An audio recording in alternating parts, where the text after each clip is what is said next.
Halo teman-teman, apa kabar hari ini? Semoga selalu sehat dan diberkahi.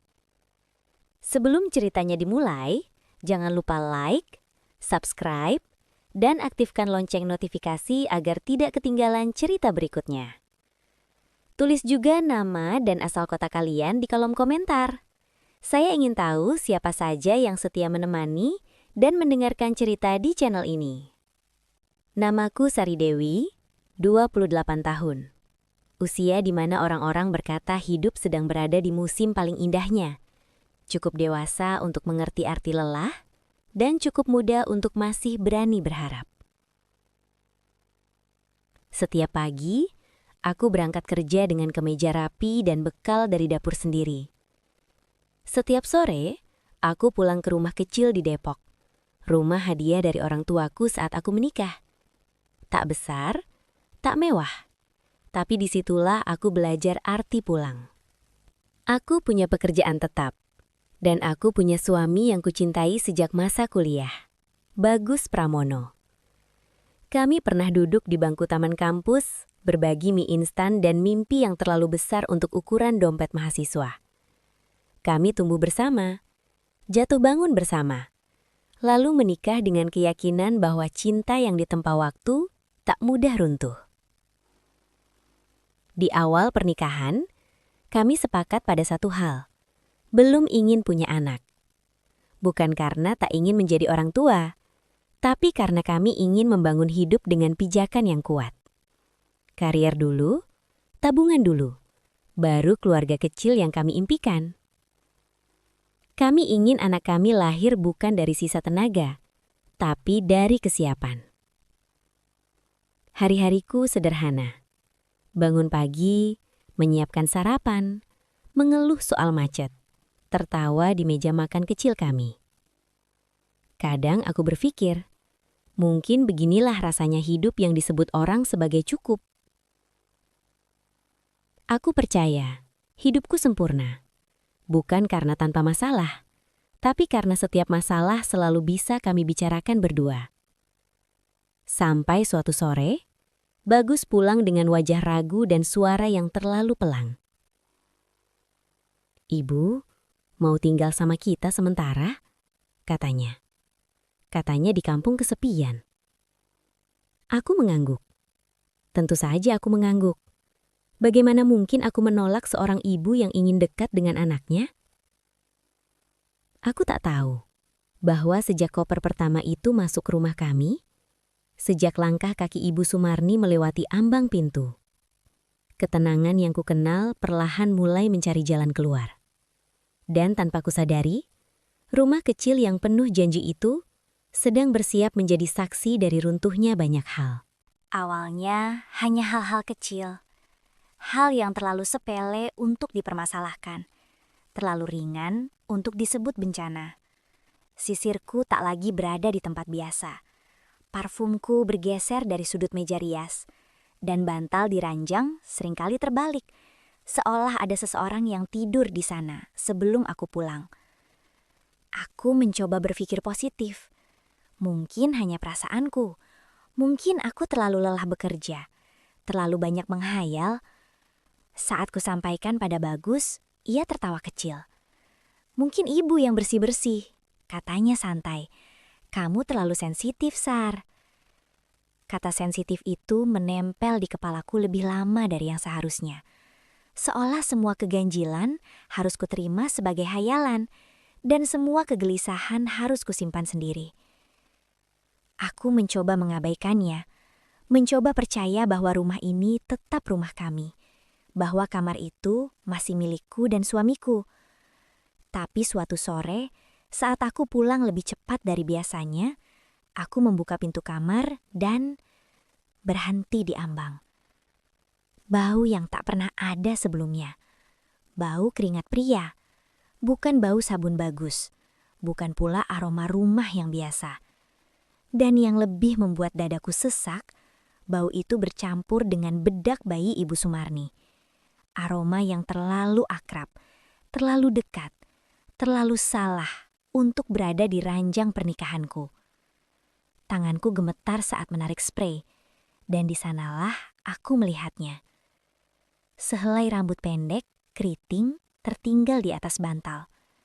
Bukan rambutku. Rambutku panjang dan lurus. Bukan juga rambut bagus. Untuk pertama kalinya sejak menikah, aku merasa kamar ini bukan lagi tempat paling aman di dunia. Aku duduk di tepi ranjang, menatap lantai, bertanya dalam hati hal yang tak berani kuucapkan. Jika bukan aku dan bukan suamiku, lalu siapa yang berbaring di sini saat aku tak ada? Dan sejak hari itu, tidurku tak pernah lagi benar-benar nyenyak. Karena rasa curiga, sekali tumbuh, tak pernah datang sendirian. Ia selalu membawa ketakutan-ketakutan lain bersamanya.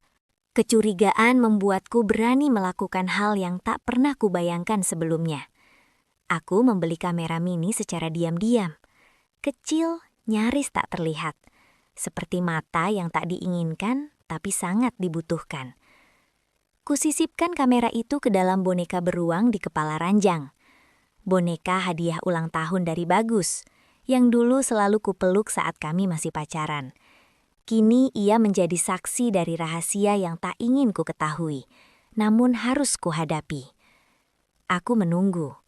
3 hari terasa seperti 3 bulan. Setiap pulang kerja jantungku selalu berdegup terlalu cepat. Antara berharap tidak menemukan apa-apa dan takut menemukan segalanya. Di hari ketiga, aku tak langsung pulang. Aku duduk di sebuah kafe kecil dekat kantor, memesan minuman yang tak pernah ku minum. Tanganku gemetar saat membuka ponsel. Rekaman pertama, kamar kosong. Rekaman kedua, hanya suara langkah. Rekaman ketiga, aku berhenti bernafas. Pintu kamar terbuka. Ibu Sumarni masuk, merapikan rambut, menutup tirai. Lalu ia keluar, dan beberapa menit kemudian kembali bersama Pak Hartono, tetangga seberang rumah. Aku ingin menutup layar. Aku ingin percaya ini salah lihat. Tapi tubuhku membeku, dan mataku dipaksa menyaksikan semuanya. Mereka duduk di tepi ranjang, tertawa pelan. Lalu tangan itu saling mencari, dan tubuh itu saling mendekat. Mereka bercumbu di ranjang pernikahanku, di tempat aku dan Bagus biasa berdoa sebelum tidur, di tempat aku pernah menangis karena lelah, dan dipeluk sambil dijanjikan masa depan. Dadaku seperti diremas dari dalam. Air mata jatuh tanpa suara. Aku tak benjerit. Aku bahkan tak bisa marah. Yang kurasakan hanya satu, kehancuran yang sangat sunyi. Saat rekaman selesai, aku masih duduk di sana, menatap layar gelap, sementara dunia di sekitarku tetap berjalan seperti biasa. Orang-orang tertawa, pelayan lalu lalang, dan hidup, entah kenapa, terasa sangat kejam karena tidak ikut berhenti. Sejak hari itu, aku tahu satu hal. Rumahku telah tercemar, dan kepercayaanku tak akan pernah kembali utuh. Seolah pengkhianatan itu belum cukup, rumah ini berubah menjadi ruang sidang tanpa hakim. Dan aku selalu menjadi terdakwa.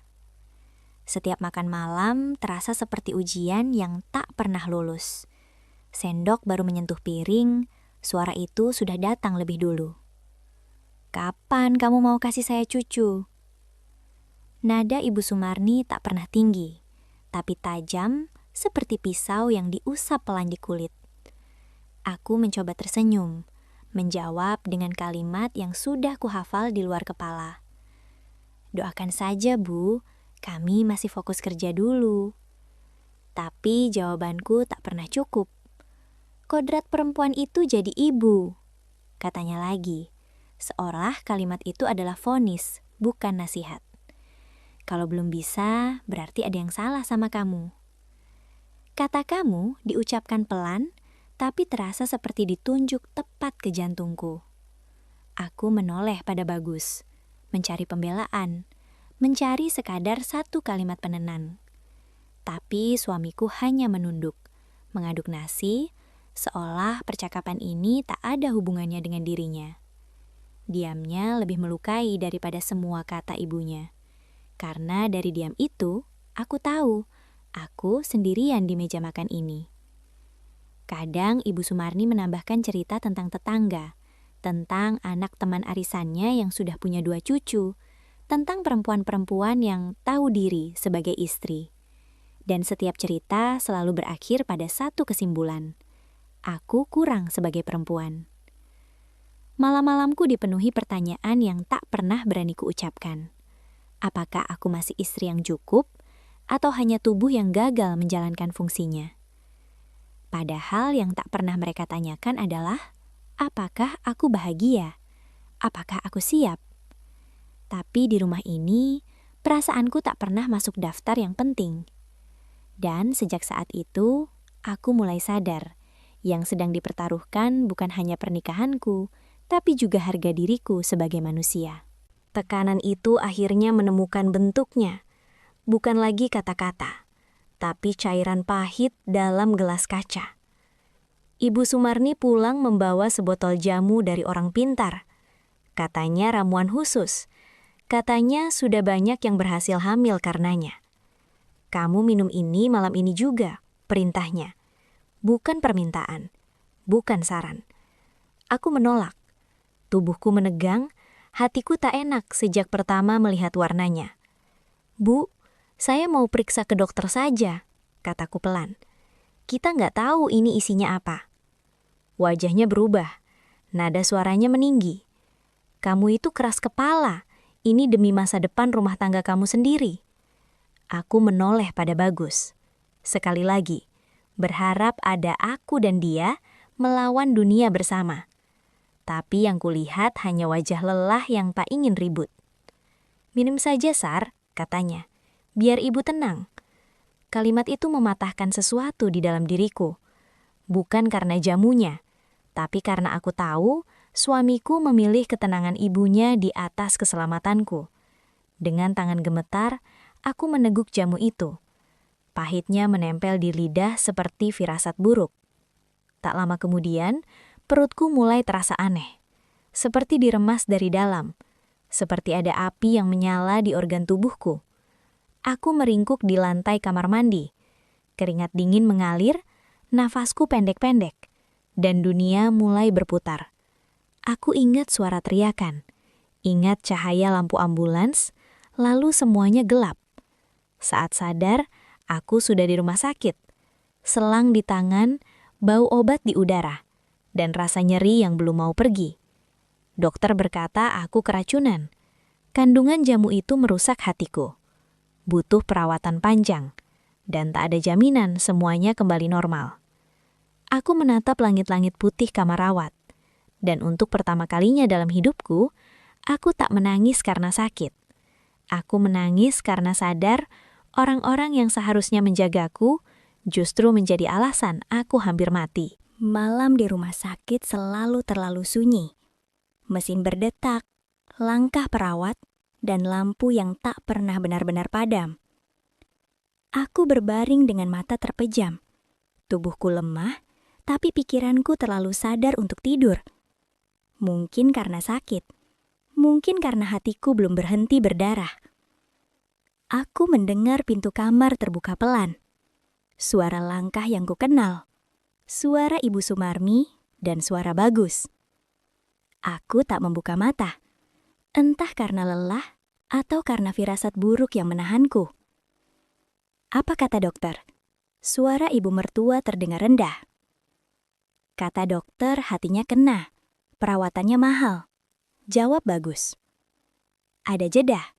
Lalu suara yang tak pernah kuduga akan kudengar. "Ya sudah," kata Ibu Sumarni datar. "Kita manfaatkan saja. Orang tuanya kan mampu." Jantungku berhenti sesaat. Minta uang sebanyak mungkin. Bilang saja kondisinya kritis. Kalau bisa, sekalian minta biaya buat usaha kamu. Aku ingin bangun, ingin berteriak, tapi tubuhku seperti terkunci. Terus, kalau dia sembuh, tanya Bagus pelan. "Nanti kamu ceraikan," jawabnya tanpa ragu. "Cari perempuan yang sehat, yang bisa kasih kamu anak. Yang ini sudah rusak." Kata rusak itu menghantamku lebih keras dari sakit di perutku. Aku menunggu Bagus membantah. Menunggu dia berkata ini gila. menunggu dia membelaku, meski hanya sedikit. Tapi yang kudengar hanya napas panjang dan suara yang akhirnya mengangguk. Ya sudah, kita atur saja. Saat itu, sesuatu di dalam diriku mati. Bukan tangis, bukan marah. Cinta. Cinta yang selama ini kupeluk sebagai alasan bertahan, sebagai jawaban dari semua luka kecil sebelumnya. Yang tersisa hanyalah dingin, tenang yang menakutkan, seperti danau yang membeku sebelum retak. Aku tetap memejamkan mata saat mereka keluar. Tapi dalam diam itu, aku bukan lagi Sari yang sama. Aku masih berbaring di ranjang rumah sakit. Namun di kepalaku, sebuah keputusan sudah mulai tumbuh. Jika mereka ingin menjadikanku alat, maka aku akan belajar menjadi lebih kejam dari yang mereka kira. Setelah keluar dari rumah sakit, aku berubah. Bukan di wajah, tapi di dalam. Aku kembali menjadi menantu yang patuh. Tersenyum, menjawab lembut, menunduk bila ditegur. Tak ada yang curiga, karena perempuan yang terlalu tenang tak pernah dianggap berbahaya. Aku memperhatikan kebiasaan Ibu Sumarni. Obatnya, jam tidurnya, rutinitas paginya, termasuk satu hal penting. Pil KB yang rutin ia minum sejak lama karena masalah hormon. Suatu pagi, saat rumah sepi, aku membuka botol kecil itu dan menukarnya dengan obat mah yang bentuknya serupa. Tak ada drama, tak ada suara, hanya keputusan yang dingin dan sangat sadar. Aku tidak ingin dia mati. Aku hanya ingin dia merasakan apa artinya hidup dalam ketakutan. Hari-hari berlalu seperti biasa. Lalu seminggu, 2 minggu, dan tubuhnya mulai berubah. Ia makan terus, mengeluh mual setiap pagi, wajahnya pucat, nafasnya pendek. Aku menyeduhkan teh hangat, duduk di depannya dengan senyum lembut. "Bu, kok mirip orang hamil ya gejalanya?" tanyaku polos. "Dulu waktu temanku hamil juga begitu." Sendoknya berhenti di udara. Matanya menatapku lama, terlalu lama. Sejak hari itu, aku melihat sesuatu yang tak pernah kulihat sebelumnya. Ketakutan. Ia mulai sering menyentuh perutnya, mulai gelisah tiap malam, mulai mudah marah, mudah panik, mudah curiga. Dan aku menjadi pendengar yang baik. Setiap keluhannya kutanggapi dengan perhatian palsu. Setiap kegelisahannya kubalas dengan kalimat yang menanam lebih banyak ragu. Kalau memang hamil ya, mau gimana lagi, Bu? Usia kan bukan penghalang kalau Tuhan mau kasih. Benih itu tumbuh cepat di pikirannya. Dan seperti racun, semakin hari semakin menguasai. Untuk pertama kalinya sejak lama, aku merasa tidak lagi sepenuhnya tak berdaya. Aku tahu ini baru permulaan. Masih kecil, masih halus. Tapi setiap badai besar selalu dimulai dari satu gerak angin yang nyaris tak terasa. Dan aku sudah mulai meniupkannya. Aku yang mengusulkan ke klinik. Dengan nada penuh perhatian, seolah menantu yang cemas pada kesehatan mertuanya. "Kalau memang gak enak badan terus, mending diperiksa saja, Bu," kataku. "Biar jelas." Di ruang tunggu, Ibu Sumarni tak bisa duduk diam.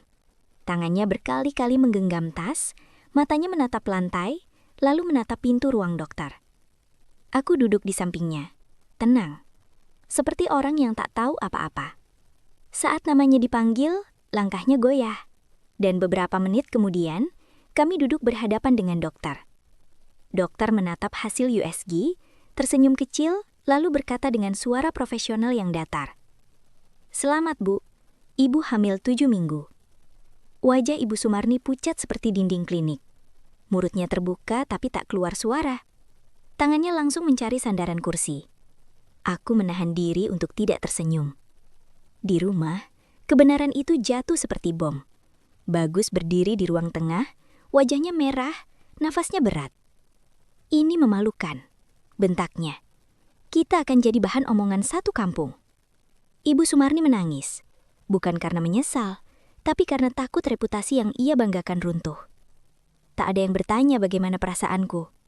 Tak ada yang peduli bahwa semua ini terjadi di atas luka yang masih belum sembuh di tubuhku. Rumah kami berubah menjadi tempat yang sunyi tapi penuh racun. Tak ada lagi makan bersama. Tak ada tawa. Hanya pintu yang ditutup lebih keras dari biasanya dan tatapan yang saling menghindar.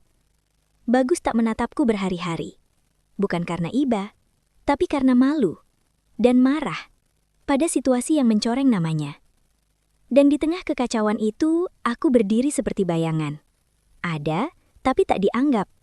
Menyaksikan mereka panik, saling menyalahkan, saling menyelamatkan diri. Untuk pertama kalinya, aku merasa kendali bukan lagi sepenuhnya di tangan mereka. Skandal ini tak bisa ditutup. Dan aku tahu, ini baru awal dari kehancuran yang lebih besar. Pagi itu, rumah kami kedatangan tamu yang tak pernah diundang, tapi sudah lama ditunggu oleh rasa takut. Istri Pak Hartono berdiri di depan pintu, rapi, tenang, dengan wajah perempuan yang datang bukan untuk bertengkar, melainkan untuk mengakhiri masalah dengan cara paling praktis, uang. Kami duduk di ruang tamu. Tak ada teriakan, tak ada drama, hanya suara jam dinding yang terasa terlalu keras. "Saya tidak mau bikin keributan," katanya datar. "Nama baik keluarga kita semua bisa hancur." Ia menatap Ibu Sumarni, lalu Bagus, lalu aku, seperti sedang menilai barang di etalase. "Saya kasih 2 pilihan," lanjutnya. "Pertama, kandungannya digugurkan. Kita anggap semua ini tidak pernah terjadi." Ibu Sumarni menunduk, tangannya bergetar di pangkuan. "Pilihan kedua," katanya lagi. "Anak itu dilahirkan lalu diserahkan pada saya. Kami akan membesarkannya sebagai anak kami sendiri." Lalu ia menyebut angka itu, tanpa ragu, tanpa emosi. 3 miliar, uang muka. Ruangan terasa menyempit. Udara seperti berhenti bergerak. Aku menatap wajah ibu mertuaku. Ada air mata, tapi bukan karena kehilangan cucu yang akan lahir, melainkan karena perhitungan yang sedang berlangsung di kepalanya. Ia memilih cepat, terlalu cepat untuk seseorang yang bicara tentang nyawa. "Kalau begitu, yang kedua," katanya lirih. "Yang penting masalah ini selesai." Dan disitulah aku melihatnya dengan jelas. Seorang ibu yang menjual darah dagingnya sendiri demi menyelamatkan harga diri. Aku menoleh ke Bagus, menunggu. Entah kenapa masih menunggu sebuah sisa nurani. Tapi matanya justru berbinar.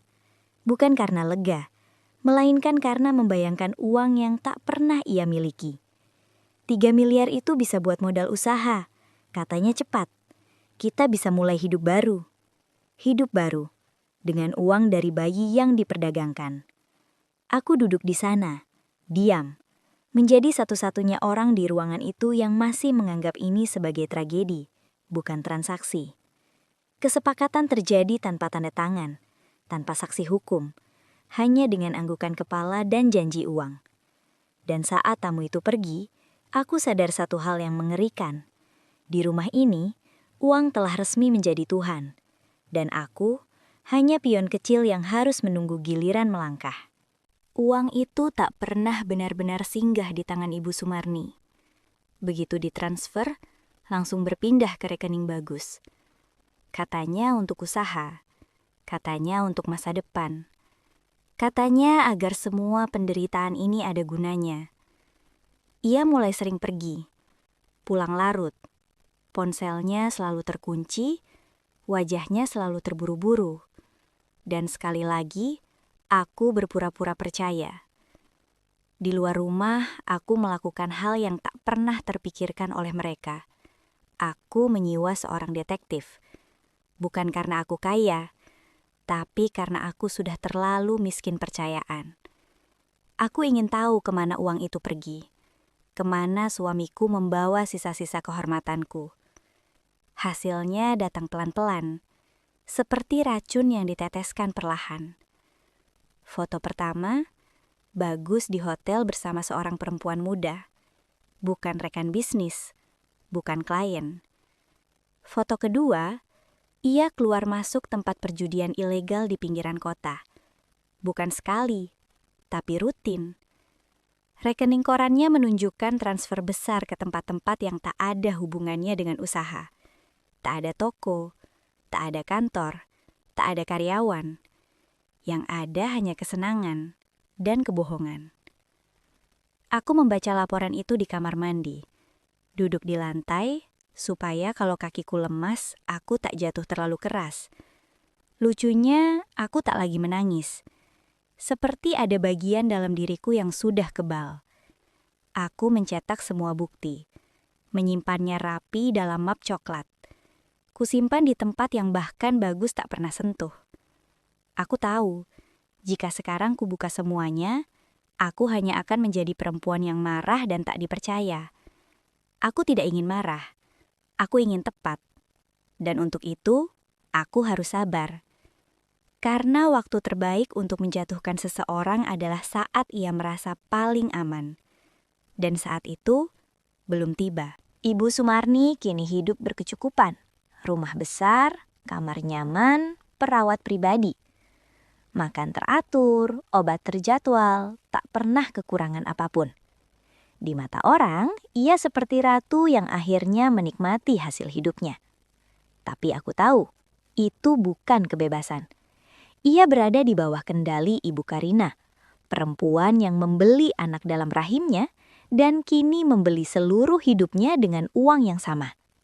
Setiap kunjungan harus izin, setiap langkah diawasi. Setiap keputusan bukan lagi miliknya. Ia selamat, tapi tidak merdeka.